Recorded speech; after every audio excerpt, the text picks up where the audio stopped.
Tetapi tidak semua Bani Israel itu semestinya Yahudi. Situlah bezanya ibu bapa sekalian. Maknanya kalau kata Yahudi, sudah tentulah Baninya Israel. Tetapi kalau kita sebut Bani Israel itu, dia tidaklah semestinya Yahudi belaka. Tak. Bismillahirrahmanirrahim. Assalamualaikum warahmatullahi wabarakatuh. Alhamdulillah. Wassalatu wassalam ala rasulillah wa ala alihi wa sahbihi wa man walah. Ashabul fadilah, tuan imam kita, tuan Bilal kita, ahli jawatan kuasa masjid kita yang berkat ini, ibu bapa muslimin muslimat yang saya kasihi sekalian. Pertamanya syukur kehadrat Allah, rupa-rupanya panjang lagi umur kita ibu bapa sekalian. Dan dengan panjangnya umur kita ini, tiada apalah kita harapkan melainkan bertambah juga amal dan istighfar kita kepada Allah. Dan mudah-mudahan Allah terimalah amalan kita yang pastinya banyak salah dan kurang itu. Malam ini kita nak menyambung tentang tajuk berkenaan siapakah orang-orang Yahudi ini dan siapa pula Zionis. Dah masuk siri yang kedua dah kita malam ni. Bila sebut tentangnya Yahudi, Yahudi ni telah kita maklum salah seorang dari Bani Israel. Bani Israel. Tetapi tidak semua Bani Israel itu semestinya Yahudi. Situlah bezanya ibu bapa sekalian. Maknanya kalau kata Yahudi, sudah tentulah Baninya Israel. Tetapi kalau kita sebut Bani Israel itu, dia tidaklah semestinya Yahudi belaka. Tak. Kerana makna bagi kalimah Bani Israel ialah anak-anak Israel, ataupun nama lainnya anak Yakub. Yakni Nabi Yakub ni juga bagi dirinya namanya Israel bin Ishaq bin Ibrahim. Dan Yakub atau Israel ni dia berkahwin seramai 4 orang. Ni asal usul Bani Israel. Dia menikah 4 orang wanita. Leah, Rachel, Zilpha dan Bilhah. 4 orang wanita yang mana dari 4 orang isterinya inilah lahir 12 orang anaknya yang dipanggil Bani Yakub atau Bani Israel. Siapa 12 Bani Yakub, Bani Israel ni? Rubin, Syamun, Lawi, Yehuda, nenek moyang Yahudi hari ni. Yehuda, Isakhar, Zabulon, Gad, Ashir dan Naftali, Yusuf, Bunyamin. Joseph and Benjamin. Jadi 12 orang anak Yakub atau Israel ni yang datang dari 4 orang isterinya, ni yang kita panggil anak Yakub ataupun Bani Yakub. Bani Yakub alias Bani Israel. Jadi fahamlah kita ibu bapa sekalian. Bani Israel ni ada 12 orang dan tidak semuanya Yahudi. Kerana Yahudi salah seoranglah daripada 12 orang Bani Yakub itu. Dan Quran ada sebut.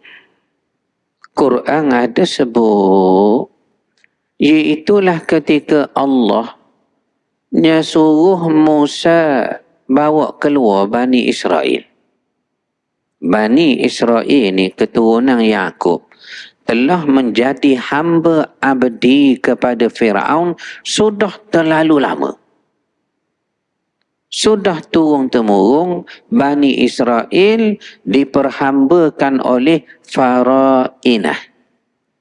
Farainah inilah satu kalimah yang kalau kita kaji, kita cermat, rupanya Bani Israel sudah terlalu lama menjadi hamba abdi kepada Firaun. Sebab tu dia sebut Farainah. Farainah ni apa kita nak terjemah ibu bapa sekalian? Jemaah sekalian. Kita nak terjemah apa Farainah ni? Kalau ada jemaah boleh jawab, saya nak beri RM10. Nak beri betul ni, PT tak ada, pinjam dulu tabung masjid ni, pinjam. Apakah dia Farainah? Silakan. Patut adalah wakil seorang malam ni. Kerana jemaah kita malam ni tak kurang 30,000 orang ni sampai ke belakang sana. Gamaknya lah ya. Apa dia Farainah? Apa dia? Saya jawablah. Biar saya lah jawab ya. Tapi tuan-tuan kena beri RM10 seorang kepada saya ni. Boleh gamaknya ya? Boleh. Ya. Farainah ni nak terjemah mudah.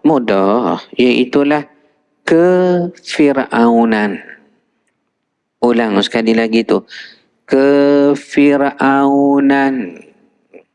Kalau kita kata sultan, kesultanan.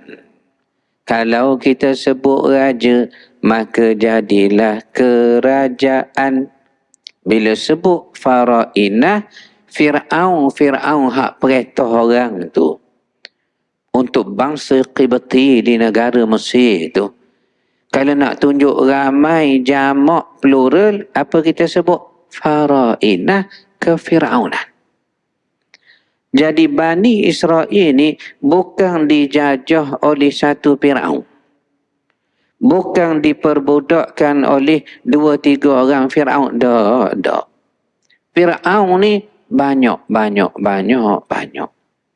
Ada Firaun namanya Ramses. Ada Firaun namanya Cleopatra. Ada Firaun namanya Margirgish.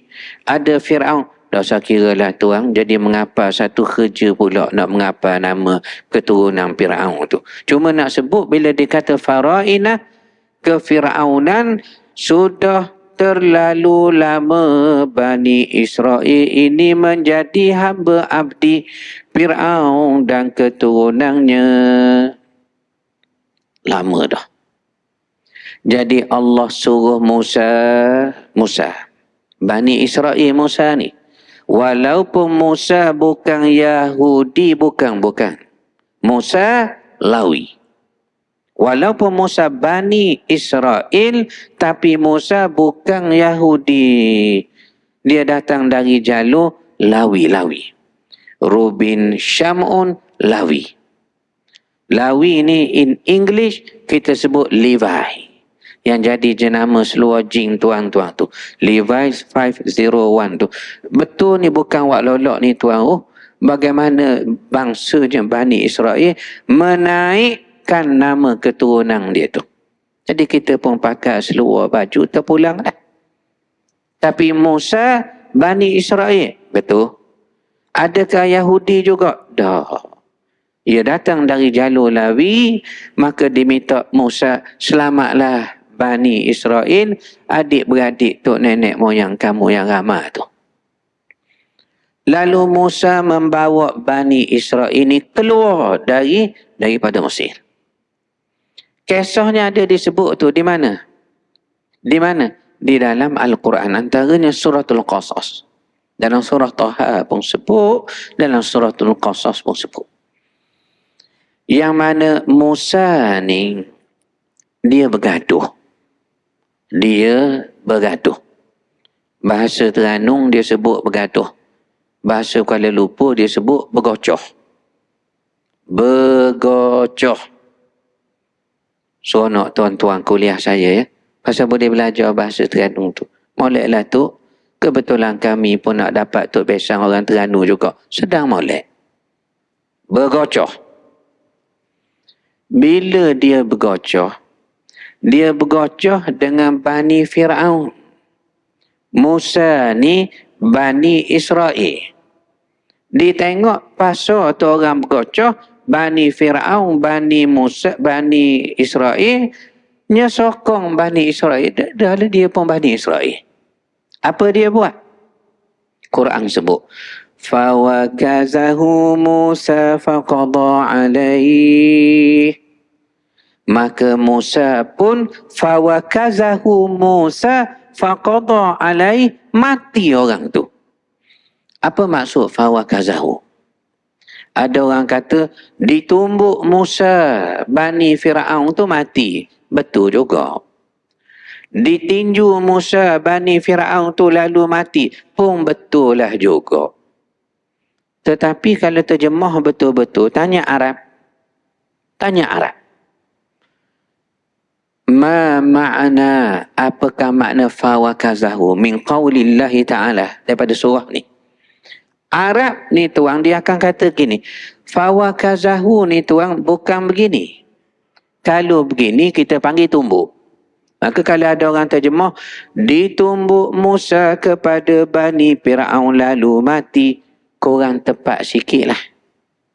Atau ditinju Musa akhirnya Bani Fir'aun lalu Fir'aun baninya itu pun mati, korang tepat juga. Dah, sebab fawakazahu ni bukan begini. Dia begini. Sebab tu saya suruh tengok Madinah Studio tu, balik ni tengok, subscribe. Saya tak ada share apa tu, tak ada. Nak suruh tuan-tuan tengok majlis ilmu ni. Fawakazahu bukan begini, tetapi begini. Lalu kalau nak terjemah, fawakazahu Musa. Musa dia buat gini. Baru tadabbur Quran sungguh. Musa dia tak buat gini, dia buat gini. Faqada alaih, mati orang tu. Ayanda Haji Ramli saya, kalau buat begini pun mati dah. Kalau buat begini, tu yang nak beritahu tu, gagah Musa ni, gagah. Sebab tu orang tua dulu dia baca ayat bisa tangan, apa dia? Gagah Ali, gagah Musa dulu. Sidi guru, sidi aku, berkat la ilaha illallah Muhammad Rasulullah. Selisih malaikat 44, macam-macam jenis dulu. Tak ada dengar dah, sekarang tak ada dah. Tuan-tuan nak dengar benda lama, dalam kuliah saya sajalah gamaknya. Jadi, dia kata apa dia? Fawakazahu Musa, Musa pun dia buat begini. Faqada alaih, mati Bani Fir'aun tu. Dia naik takut, dia lari. Ni asas kepada sebab musabab Musa ni berjadi lari daripada Mesir. Dan dibawalah keluar Bani Israel itu bersama dengannya. Sehingga mereka melintasi Laut Merah. Dan kemudian dikejar Fir'aun. Mati Fir'aun. Mati. Habis pasal mati, dibawa Bani Israel ke Ardhal Muqaddasah. Apa dia Ardhal Muqaddasah? Allati Quran kata Filastin. Ke Palestine. Filastin. Dan Filastin ni memang asalnya Allah berjanji nak beri kepada Bani Israel. Asal-asalnya memang nak beri. Termasuk dalam Zabur sebut. Zabur. Dia kalau dalam Bible tu tuan, dia ada tiga kitab terus dalam Bible tu. Torah, Zabur dan juga Injil. Ni kepercayaan mereka, biarlah. Old Testament Yang ni Ahdul Qadim, Old Testament. Yang kawan saya sebut Old Statement pula dah. Old Testament. Old Testament ni 5 kitab awal di dalamnya dianggap Taurah. The book of Genesis, Leviticus, Numbers, Exodus and Deuteronomy dianggap sebagai Taurah. The Ten Commandments, 10 hukum Musa. Kemudian dia ada Zabur. Kat mana? Psalm. Dipanggil Psalm. P-S-A-L-M. Psalm. Dipanggil Zabur. Dan Zabur ni kalau terjemah Bible Melayu tu dia sebut Mazmur. Apa dia Mazmur? Seruling. Mazmur ni tuan terjemah Melayu seruling. Ataupun sunah. Apa kita panggil itu? Saxophone begitulah. Trompet. Yang macam Kenny G main tu. Saxophone tu. Abang Ali main Kasih Selamat Abang Ali tu. Ya. Jadi dia panggil Mazmur. Kenapa dipanggil Mazmur? Sebab memang Daud alaihi salam ni tuan, Allah beri suara sedap tuan. Oh, suaranya sedap. Bila ia melakukan zabur yang berisi puji-pujian kepada Tuhan, maka metaphorically, secara kiasannya, burung tengah terbang berhenti mari dengar. Ada ulama kata kiasan, nak kata sedap sangat. Dan orang suara sedap ni jangan main tuan-tuan. Kalau zaman dulu, kita nak tengok orang puang nak tengok kita, payah zaman dulu. Dosa kita zaman sekarang, Ayanda Haji Ramli zaman dulu. Tapi kadang-kadang kita lalu celah-celah rumah orang tengah malang 15 cerah-cerah tanah, begitu zaman dulu. Dengarlah orang mengaji, Allah sedapnya. Kita pun pakah kapur, nak cang rumah ni, masuk Minang dengan sebab berkenang suara saja zaman dulu. Jadi Daud ni, David Daud. Raja bagi Yahudi. Dia ni raja Yahudi. Allah beri suaranya sedap, sehingga kan Zabur tu pun susunan Psalm tu pun dalam bentuk syair. Bentuk begitu. Dan bahasanya kiasan begitu, sastra begitu. Tadi katanya Zabur, Psalm pun ada situ je. Dan kemudian New Testament tu Ahdul Jadid dianggap sebagai Bible lah, walaupun kita tak percaya, dianggap Injil. Dalam 4 gospel itu. The Gospel Saint Matthew, Mark, Luke and John. Injil Mata, wa Markus, wa Luqa, wa Yohana in Arabic. Jadi dalam Zabur tu dia sebut juga, apa dia? Bumi yang suci ini memang Allah nak beri kepada orang-orang soleh di kalangan Bani Israel. Lah, Bani Ismail waktu tu tak nampak, tak di highlight sangat. Melainkan daripada lidah Daud yang membaca Zabur, lidah Musa yang membaca Taurah. Begitu juga lidahnya Isa bin Maryam yang diturunkan Injil itu, semuanya berkisar kepada Bani Israel. Jadi asalnya Filistin memang Allah nak beri kepada orang Bani Israel. Hatta di dalam Zabur menyebutnya. Antara disebut, bumi ini akan diwarisi kepada orang-orang yang soleh. Al-Quran pun sebut benda yang sama. Al-Quran sebut benda yang sama. Sebab tu, dalam kajian ni, Rahmatullah Al-Hindi, satu ulama besar dalam bidang comparative religion. Tuan-tuan, kita nak baca komparatif ni, kita baca kitab-kitab terdahulu. Kalau generasi baru ni baru. Ahmad Didat baru. Zakir Naik tu lagi baru. Kita baca kitab asal. Ibn Qayyim Al-Jauziyah. Ditulis Hidayatul lil Hayra fi Ajwibatil Yahud wan Nasara. Menjawab kebingungan Yahudi Nasrani. Kan sedap baca buku asal tu. Kita tak payah terikat dengan hak perekat baru, hak asal.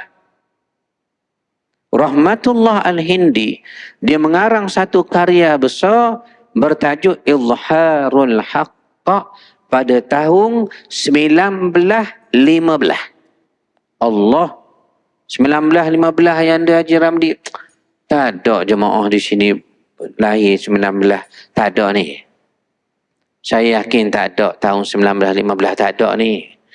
Kalau tengok dari kad penalang tak ada. Kalau tengok rupa ada.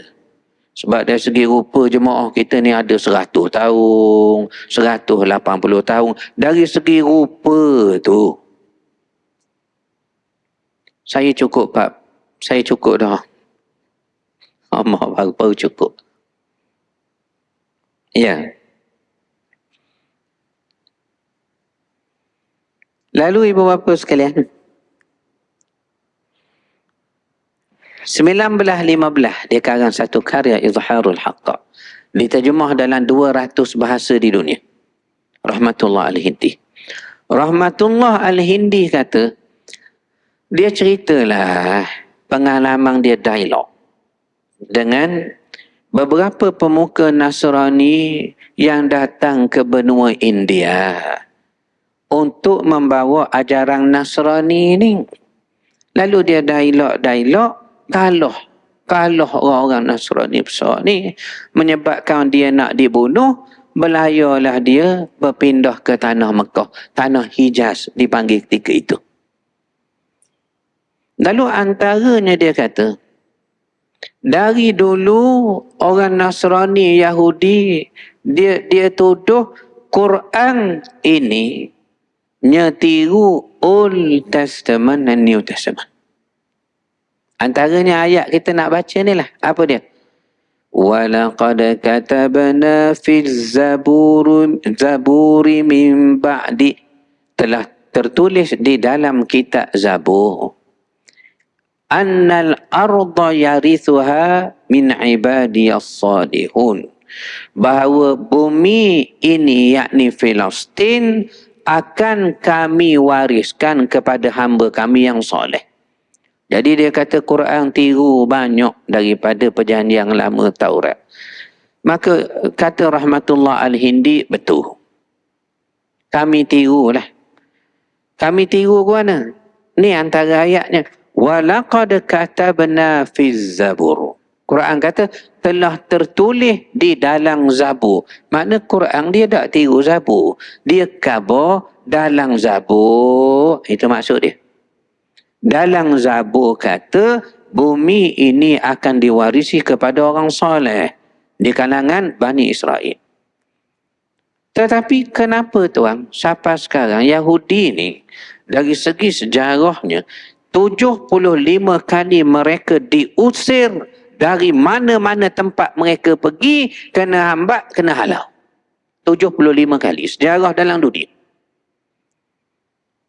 Hinggalah Hitler, Nazi Hitler,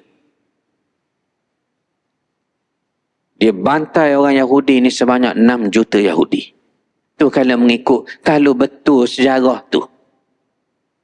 Dalam peristiwa Holocaust. Tu yang mereka mainkan sangat isu Holocaust tu. Dibantai oleh Nazi, oleh Hitler, 6 juta Yahudi dilepaskan gas beracun tu. Itu pun Hitler kata, apa dia? Aku boleh bunuh belaka Yahudi ni, tapi aku tinggal juga seorang dua, supaya kamu kenal siapa Yahudi. Dan saya pun akan sebut gitu juga. Kita boleh sambung kuliah ni lepas Isyak boleh, tapi saya berhenti juga sebaik saja masuk Isyak dari dulu lagi, supaya tuan-tuan tahu apa itu Isyak. Begitu saja. Jadi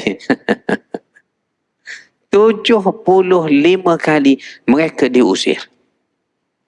Mana bangsa ini diusir sebab pengkhianatan mereka terhadap Allah. Apa mereka buat pada Allah ni? Siapa tanah yang asalnya Allah nak beri pada mereka, Allah haramkan pada mereka, sehingga melarat atas dunia. Yahudi atas dunia ni tuan merata tepat di Pulau Pinang ada. Tu yang ada kubur Yahudi. Ada.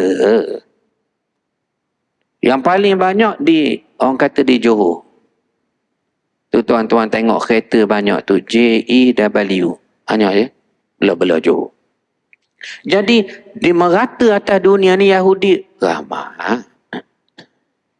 Bangsa terusir dan tidak mempunyai tanah air.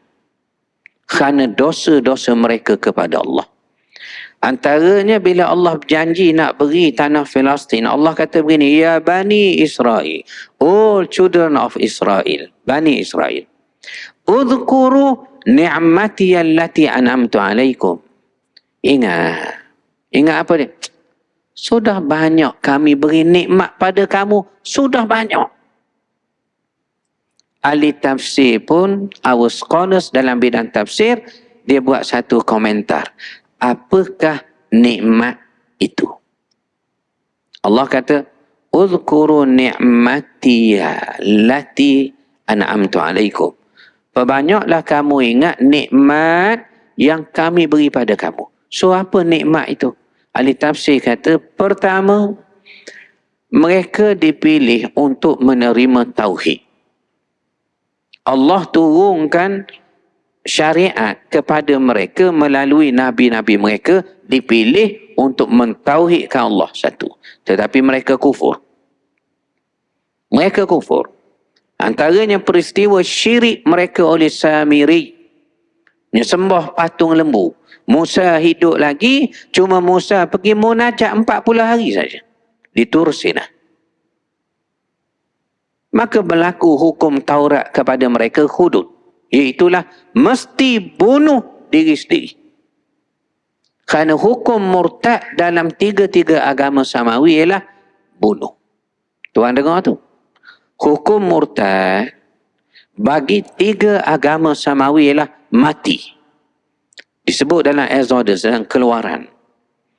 Kalau ada seorang peramal dan pemimpi membawa kamu, mengajak kamu menyembah Tuhan yang lain selain Allah, hendaklah kamu orang pertama mengambil batu lalu merejam ia sampai mati. Murtad ialah mati.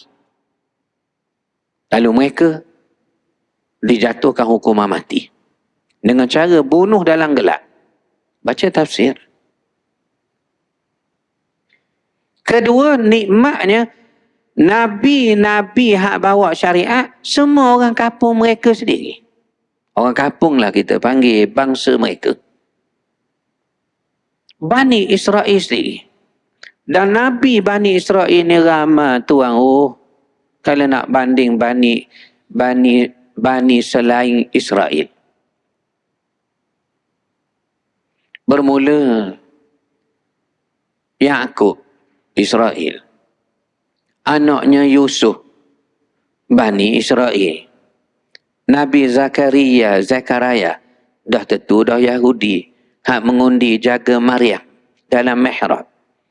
Anaknya Zakaria, Yahya, John kita panggil in English, Yahya. Dah tentu dah Yahudi kerana ayahnya pun Yahudi. Isa bin Maryam, Jesus Christ son of Mary, sudah jelas dah Yahudi kerana maknya wanita Yahudi. Siapa lagi? Tuhan sebut Daud. Lagilah Yahudi. Bahkan raja Yahudi. Nabi Daud ni raja orang Yahudi. Raja orang Yahudi. King David. Tu lambang pada bendera Israel tu, bintang bucu 6 tu. Dia panggil apa dia tu? Star of David. Star of David. Megan. Star of David. Ramah di kalangan Bani Israel ramah. Musa walaupun bukan Yahudi, Bani Israel. Sepupunya Harun, Aaron, walaupun bukan Yahudi, Bani Israel daripada Lawi. Kerana mak berduanya itu adik-beradik. Jadi ramah sangat Nabi-Nabi di kalangan mereka. Ini nikmat Allah beri pada mereka. Dan ketiga Allah kata nikmatnya, wa anni faddaltukum 'alal 'alamin. Kami pilih kamu dan lebih faddaltukum, lebihkan kamu berbanding semua nations, all nations, bangsa atas dunia ketika itu. Kalau sebut Bani Israel, ada paling tinggi. Paling tinggi. Seperti kita kata Quraisy. Quraisy ni banyak jenis. Tetapi yang mendominasi Quraisy yang lain ialah Hashimite, Hashim tu. Seperti King Hussein Jordan, Hashimite. Daripada Hashimite. Jadi daripada Bani Hashim. Jadi begitu juga kalau sebutnya Bani Israel, banyak Allah beri nikmat pada mereka.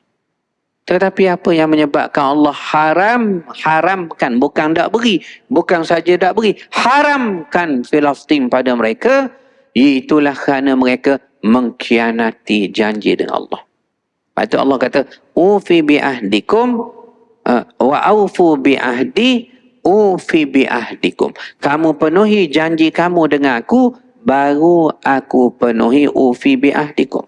Aku penuhi janji aku pada kamu. Janji iaitulah mendaulatkan syariat agama samawi. Menerima nabi yang terakhir yang disebut di dalam Taurat, dalam Injil, dalam Zabur. Itu Quran pun sebut, nabi ini disebut dalam Taurat, Injil, Zabur. Dalam ilmu pengkajian pun disebut dalam Deuteronomy chapter 18 verse 18 tu. Kononnya Allah bercakap dengan Musa, aku akan kirim nabi ni selepas pada ni Musa, nabi ni macam kamu. Kata Muhammad sallallahu alaihi wasallam. Jadi orang-orang Yahudi yang beriman kepada Taurat dan membaca dalam syarah-syarah Taurat mereka, sama ada dalam Talmud, Kabbalah, Tanuh, mereka ni tidak akan balik ke Palestin selagi Nabi yang disebut dalam Deuteronomy tadi tak mari. Jadi kerja mereka ni tunggu lagi. Nabi tu tunggu. Walhal Nabinya sudah mari, Muhammad sallallahu alaihi wasallam. Jadi oleh kerana mereka beriman pada Taurat, mereka tak balik. Ada Yahudi ni tuan yang beriman. Kerana Quran sebut, minhumul mu'minun. Ada di kalangan mereka beriman. Wa aktsaruhumul fasikun. Tetapi kebanyakan mereka fasik. Fasik. Yang beriman, mereka tidak akan balik dan jejak kaki mereka ke tanah yang dijanjikan ini. Selagi Nabi yang disebut dalam Deuteronomy Ulangan bab 18 ayat 18 itu dak mari. In bracket, walhal mari dah. Mari dah.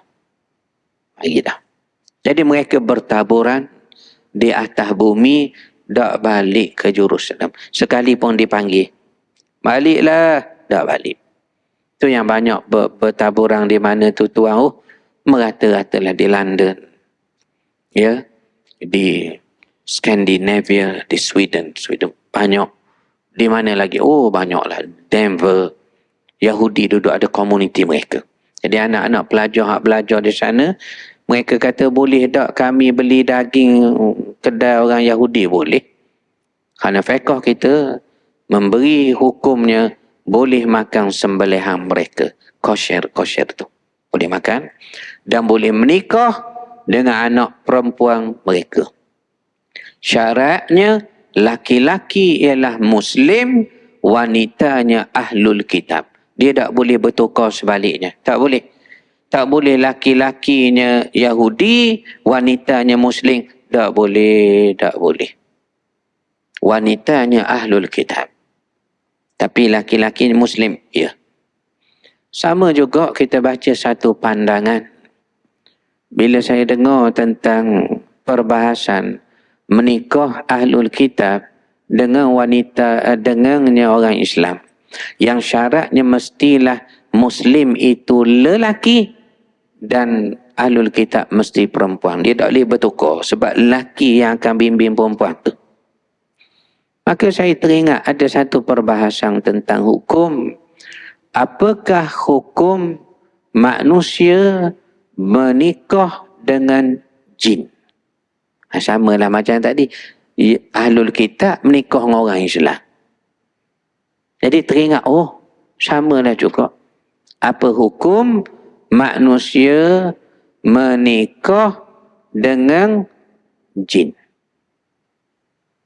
Apa hukum tuan ya? Tapi kalau tak bahas pun tidaklah mustahak sangat. Sebab walaupun hukumnya harus seperti kata Imam Malik. Boleh. Tapi dengan syarat lelakinya ialah manusia. Wanitanya jin. Dia letak gitu. Dia tak boleh tukar. Dia tak boleh wanita tu manusia, lelaki tu jin. Takut terbuka pintu fitnah banyak. Mengandung pula dah anak siapa? Jin. Jadi susah. Tidak, dia nak mesti wanitanya jin. Lelakinya manusia. Walaupun ada dibahas dalam furuk perbincangan kecil, tapi tuan, tak payahlah menikah dengan jin. Tak payah, susah. Nak mengatur payah. Nak hantaran payah. Balik raya payah. Kita jam dia terbang balik. Payah. Jadi tak payah menikahlah. Yang saya nak sebut tadi, hukum ahlul kitab tu. Sembelihangnya boleh dia makan dan perkahwinan dengannya dengan syarat laki-laki muslim wanitanya ahlul kitab dibenarkan. Jadi ada di kalangan ahlul kitab dipanggil beriman. Ada. Quran sebut minhumul mu'minun. Ada di kalangan mereka beriman. Tapi wa aktsarahumul fasikun. Wa aktsarahum, kebanyakan mereka fasikun, fasik. Yani fasikun, fasik. Jadi kalau sebut ahlul kitab, ada beriman tapi kebanyakan fasik. Sejak zaman Musa memimpin mereka, yang beriman Allah sikit tuan. Sikit. Yang fasik, sebab tu tafsir kata menyembah patung lembu tu hampir semua Bani Israel. Hampir semua. Yang beriman dah ramai. Tidak ramai. Jadi ini antara pengkhianatan mereka terhadap janji mereka dengan Allah, sehingga Allah mengharamkan tanah Palestin yang dijanjikan ini untuk mereka. Tetapi kenapa tuan? Jahat macam mana Zionis ni, mesti Amerika akan tolong mereka. Kenapa?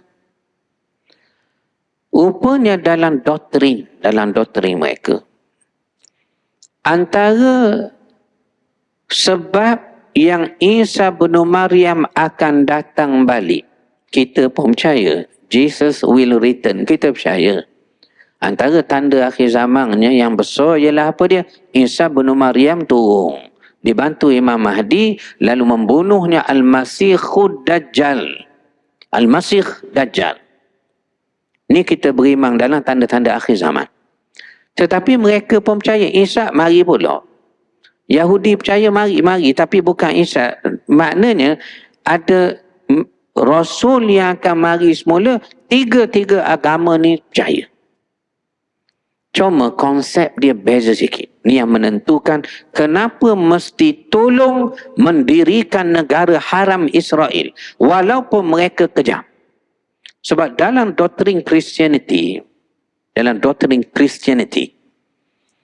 mesti membina semula negara tempat lahirnya Isa bin Maryam, Jesus Christ son of Mary. Kerana bila ada tempatnya, tanah dia lahir itu dibina semula, baru Isa akan mari. Itu kepercayaan dia begitu. Bila dibina balik negara tempat dia lahir, baru Isa akan datang. Bila Isa datang, baru ada dunia baru bagi orang Kristian, yakni syurga. Selagi Isa tak datang, syurga tak ada. Selaginya bila syurga tak ada, kena beri Isa datang. Dan Isa tidak akan datang. Ini doktrin dalam Christianity. Dibuat oleh Yahudi, jahat Yahudi ni. Dibuat oleh Yahudi. Selagi Isa tak datang, tak ada syurga. Dan Isa tidak akan datang selagi negara tempat lahirnya tidak dibina semula. Tuan nampak tu antara sebab. Mahu tak mahu, kena tolong. Negara Israel haram dibina balik kerana doktrin dalam Christianity berkata begitu. Ni rakaman kita ni. Tengoklah, sebarlah pada kawan-kawan Kristian tu kalau dia kata tak betul. Doktrin mereka dalam rukun iman mereka. Jadi sebab tu kita fikir sepitah lalu betul juga. Pepatah dalam dunia komparatif ni. Apa dia? Israel negara kecil Amerika. Amerika negara besar Israel. Betul jugalah gamaknya. Betul lah gamaknya tuan-tuan. Ya? Ini antara pengkhianatan mereka terhadap Allah. 3 perkara yang disebut tadi. Sehingga Allah mengharamkan Palestin kepadanya Bani Israel. Dr. Muhammad Abdullah Al-Jawad, satu tokoh almarhum lah rahimahullah alaihi, mantan pensyarah Al-Azhar University, lama dah tahun 50-an. Beliau mengarang satu karya, yang karyanya tu saya baca, Allah tuan, banyaknya kita tak tahu. Bila baca buku tu, ada banyak benda baru kita dapat. Bukunya nipis saja, bertajuk Al-Masjidul Aqsa Ulal Qiblataini wa Thalithul Haramaini. Masjid Al-Aqsa seawal-awal rumah Ulal Qiblatain, seawal kiblat antara 2 kiblat. Wa Thalithul Haramain, dan tempat ketiga suci selepas 2 tanah haram. Selepas dua tanah haram tu.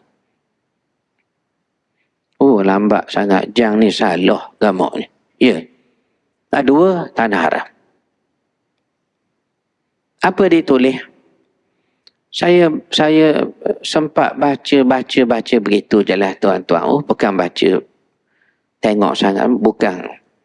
Dalam perjalanan daripada Malaysia ni ke Urdun, ke Jordan. Pasal kami memang 1 tahun tu rancang benar nak masuk ke Palestin. Bulan puasa, nak semayang di Masjidil Aqsa dengan kehendak Allah. Lalu terbang daripada Kuala Lumpur ni sampai ke Jordan. Sempat saya baca karya tu, tak tebal sangat, nipis. Baca dengan Allah kata betul sungguh. Bila Nabi sebut begini pula berlaku pada sejarah 56. Kemudian berlaku pula peperangan Mesir, 6 buah negara melawan Israel, tapi kalah belaka 6 orang tu sehingga Mesir menawang beberapa tempat yang menjadi sempadan antara mereka. Walhal Nabi pesan dah, Arab yang patut faham bahasa mereka dengan metafora dan dengan semangat terjemahan mengikut semangat bahasa mereka pun, kita kata, seakan-akan Tuhan Allah dah ikut nas tu. Jadi berlaku apa yang Allah inzarkan dalam Quran, dan Nabi beri larangan kepadanya orang Islam tentang Yahudi. Nabi SAW 4 hari sebelum Nabi wafat, antara wasiat baginda 4 hari sebelum wafat, apa dia? Keluarkan Yahudi dan Nasrani dari Jazirah Arab. 4 hari sebelum Nabi wafat. Maka komentar terhadap hadis ni, terhadap hadis, syurahul hadis, dia beri komentar. Kenapa Nabi suruh keluar Yahudi dan Nasrani daripada Jazirah Arab? Kerana betapa bahaya dan penipunya mereka ini. Sebab itu dalam peperangan yang Taif, Nabi SAW kepung mereka, termasuk orang munafikin. Sehingga dikiaskan mereka ni macam musang. Munafikin pun begitu juga musang. Dan hadis ni panjang, kita sambung akan datang tuan-tuan. Habis begitu, dengan habis mengejut begitu saja. Biar tuan-tuan tak puas hati belaka, habis mengejut begitu saja. Ada soalan ke tak tu? Kalau ada soalan, nampak sepitah lalu tu macam tak ada. Saya tengok sekali lagi ya. Tak ada gamuknya ya. Tengok tak ada. Di tiang belakang sana tak ada. Bawah kipas sana pun tak ada. Tu bawah tangga tak ada. Tak ada. Kalau tak ada, kita sambung pula tahun depan pula. Paling panjang umur kita mudah-mudahan ya. Wa sallallahu ala sayyidina wa habibina al-Mustafa wa ala alihi wa sahbihi ajma'in. Walhamdulillah rabbil alamin. Assalamualaikum warahmatullahi wabarakatuh.